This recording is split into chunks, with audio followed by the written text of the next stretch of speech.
right, so here it is, mid-December, my second visit to Slab City, and time for a second opinion of Slab City. I wanted to share that with you. My second opinion of Slab City is meh.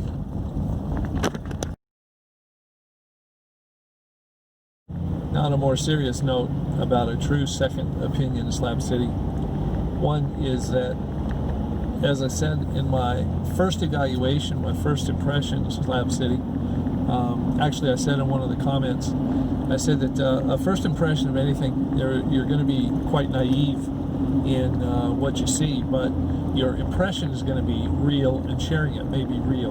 It may not turn out to be the same reality as the first time you see it, but anyway, the assessment is real, and so I still stand by what I said before. But now, on second view and second opinion, I realize a lot more about what gives Slab the reputation of being a dangerous place, and part of the reason for that is because Slab is a dangerous place. It's no more dangerous than any place else. It's just that there are certain areas and certain people and certain types, unfortunately, that you have to be wary of if you're going to visit. I think I'm beyond being a tourist, so I assess myself as being a visitor. I do have a friend that in the slabs, and I realize that I'm just too mobile to relocate there. If situations should change where mobility is not an option, or hell breaks loose in society or something like that,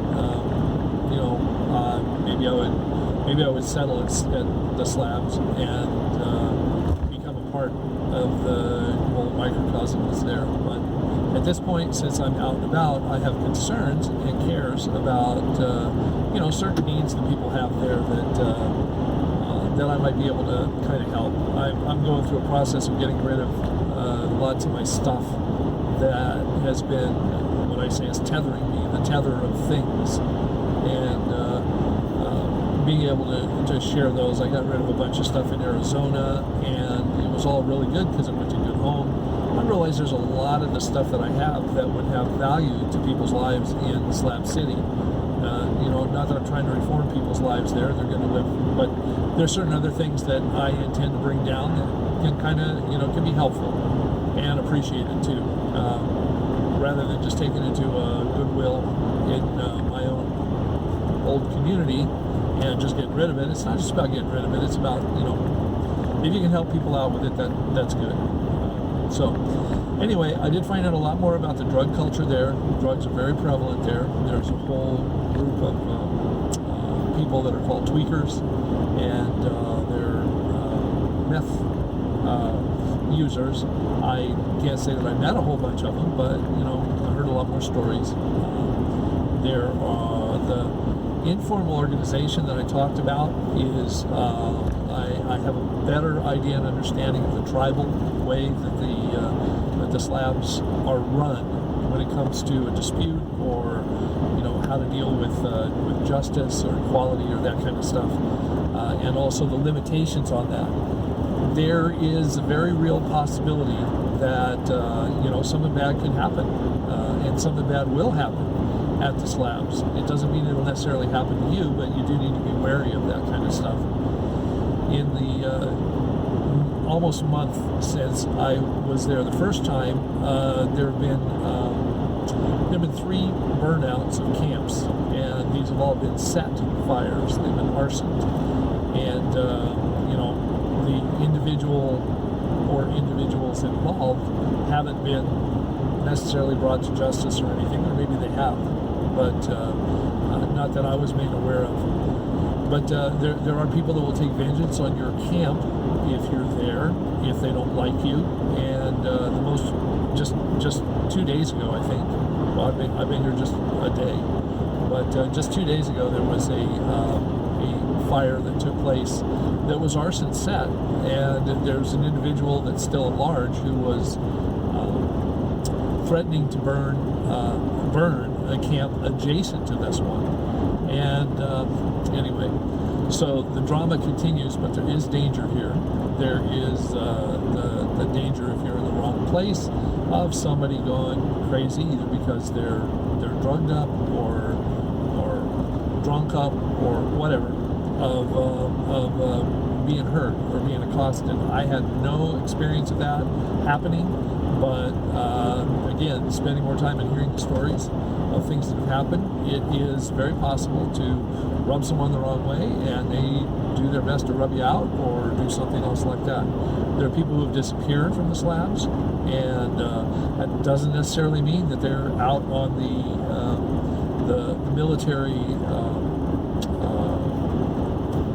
munitions test range. That's all I can call it. I don't know the proper name for it, but the jets fly out and bomb stuff, and there's automatic weapons and stuff out there, and there are signs that say that you stay off this property. Well, it's the desert, and as I say, I'm from Las Vegas. In the early history of Las Vegas, there's just the statement about holes in the desert, and a hole in the desert is basically when someone was taken out there, killed, and buried out there. Nobody knows what's happened to them. They're just gone. And so that same thing could be true here in the slabs. There have been people that have disappeared and stuff. So, as I said before, it's in a sense no rougher than any other city, but it is in itself it is a city. It is a town. People look at the town limits, the recognition of property, the recognition of different groups. There are different bars in the area that people have set up, and different camps, and you recognize they're for different people, different types of people.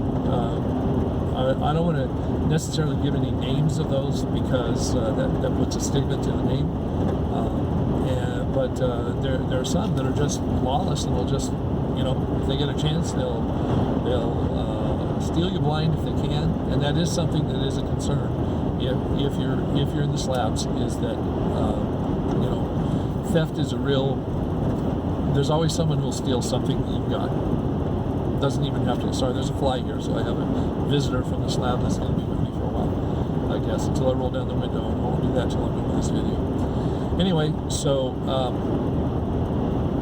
there are people that will do you harm and do you damage. There are people that are capable of doing an awful lot of enforcing, if you will. I understand there's a group of people that are recognized as enforcers. Along with the fact that there are people that are recognized as elders who've been there, and then there are people that just have clout. And in all these cases, whether someone's violent or whether someone is persuasive, well, violence can be persuasive. Violence can be anyway.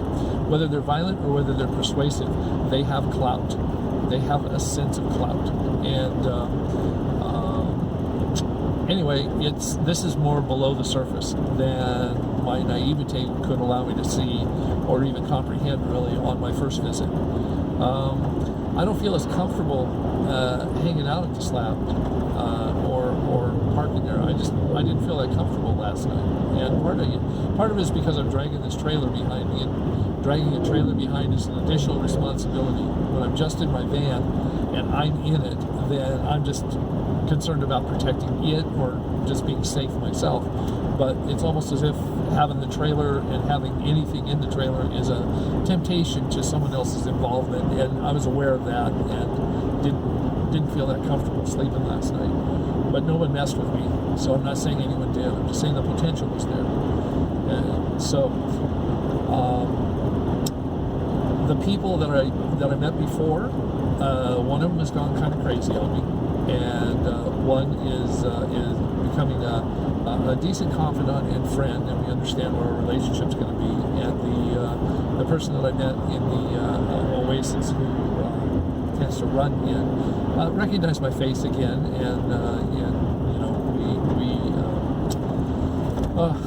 I don't know, we just shared the commonality of a friendly face and certain needs that they have and things that she does.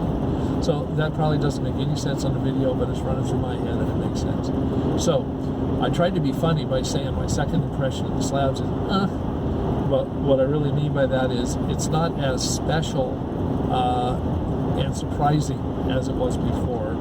It's more real and more disturbing. Some of the comments that I had from my original posting were just things about the slabs just run by are full of meth heads and they're gonna rob you blind and just wait until something like this happens. That wasn't directed at me. There was kind of a conversation going on between two people that commented on this, but I kind of got the gist of it. So I never was trying to paint a beautiful picture of the slabs, but I was basically saying, that it's not all that you've heard it is, but I'm starting to realize that it is largely what you may have heard it is.